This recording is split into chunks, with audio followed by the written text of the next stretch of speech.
اس عاجز نے جب کالج سے یونیورسٹی میں داخلہ لیا تو کالج میں رول آف آنر ملا۔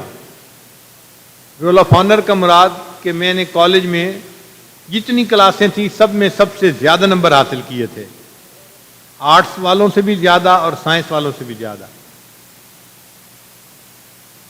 تو پھر مجھے یونیورسٹی میں داخلہ مل گیا۔ کوئی 2-3 مہینے کے بعد مجھے ایک لیٹر ملا جو کالج کے پرنسپل نے لکھا تھا۔ اس نے کہا کہ جی فلاں تاریخ کو آپ کالج میں آئیں، ہم آپ کو رول آف آنر پیش کریں گے اور اس کے لیے ایک تقریب منعقد کی جائے گی۔ مگر اس میں اس نے خاص بات لکھی۔ اس نے لکھا کہ آپ ایسے طالب علم ہیں کہ ایک ہی سال میں آپ نے کھیلوں میں بھی سوئمنگ میں چیمپئن شپ جیتی اور کالج کو اعزاز دلوایا، اور اسی سال میں آپ نے تعلیم میں بھی کالج کو اعزاز دلوایا۔ یہ پہلے کبھی نہیں ہوا۔ جو کھیلوں میں اوپر نکل جاتے ہیں وہ تعلیم میں نیچے چلے جاتے ہیں، جو تعلیم میں اوپر چلے جاتے ہیں وہ کھیلوں میں پیچھے رہ جاتے ہیں۔ یہ پہلی مثال ہے کہ ایک ہی سال میں یونیورسٹیوں کے کمپٹیشن میں ایف سی کالج میں مقابلہ ہوا تھا اور اللہ کی شان میں ایک دیہاتی سا لڑکا اور سوئمنگ کا چیمپئن بن گیا تھا۔ تو کالج کے لیے بڑا اعزاز تھا کہ لاہور جیسے شہر کے کالجوں کے لڑکے بھی ہوں اور ایک چھوٹے سے شہر کا لڑکا چیمپئن شپ جیت جائے۔ اور اسی سال تعلیمی طور پہ بھی مجھے اعزاز ملا۔ اس نے کہا کہ میں نے دل میں سوچا کہ تمہیں رول آف آنر دینے کے لیے میں کسی بڑی شخصیت کو بلاؤں۔ تو ملک کے ایک نوبل پرائز ونر ہیں،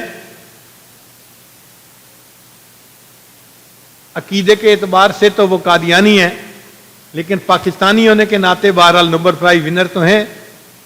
اس کو انہوں نے بلایا کینیڈا سے رول آف آنر دینے کے لیے، اس لیے کہ وہ بھی اسی کالج میں پڑھے تھے جس کالج سے مجھے رول آف آنر مل رہا تھا۔ تو اس لنک کی وجہ سے انہوں نے ان کو بلوایا۔ خیر جب ہم گئے تو ان سائنسدان صاحب نے مجھے رول آف آنر دیا۔ تھوڑی دیر انہوں نے تقریر کی اور پھر اس کے بعد پرنسپل صاحب نے چائے کا بندوبست کیا تھا، تو سب پروفیسر اور طلباء چائے پینے لگے۔ چائے کے دوران وہ نوبل پرائز ونر صاحب میرے پاس آئے اور مجھ سے پوچھنے لگے آپ کون ہیں، کیا کرتے ہیں، کہاں رہتے ہیں۔ تو میں ان کو بتاتا رہا۔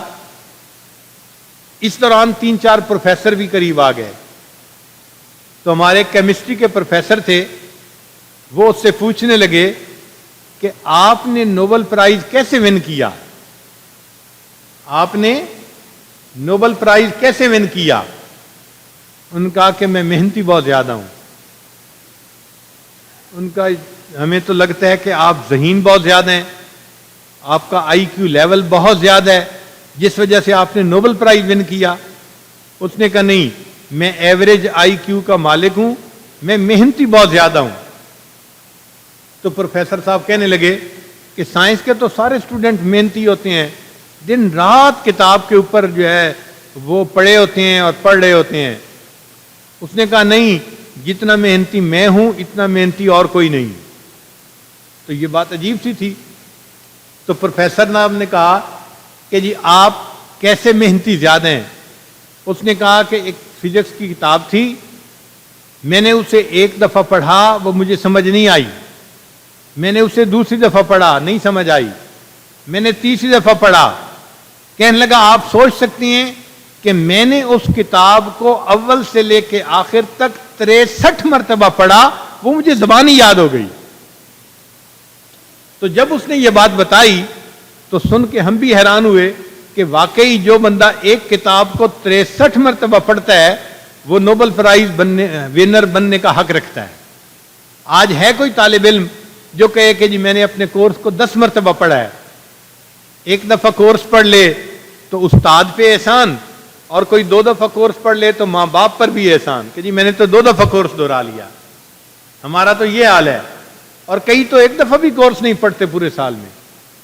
تو جو محنت کرتے ہیں اللہ تعالیٰ ان کو محنت کا اجر عطا فرما دیتے ہیں۔ اس لیے نوجوان بچوں کو چاہیے کہ وہ خوب محنت کریں اور اپنی زندگی کو بہتر بنانے کی کوشش میں لگے رہیں.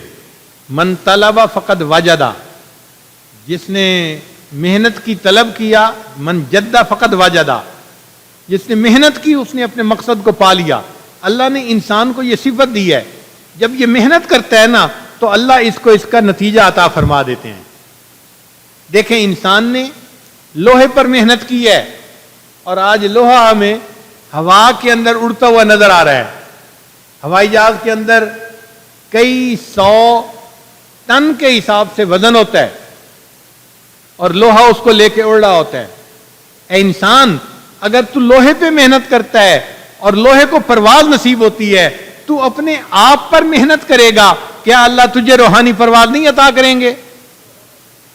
تو ہمیں بھی ایک اچھا انسان بننے کے لیے اپنے اوپر محنت کرنی چاہیے تاکہ ہم اللہ کے ایک اچھے بندے بن کے زندگی گزار سکیں.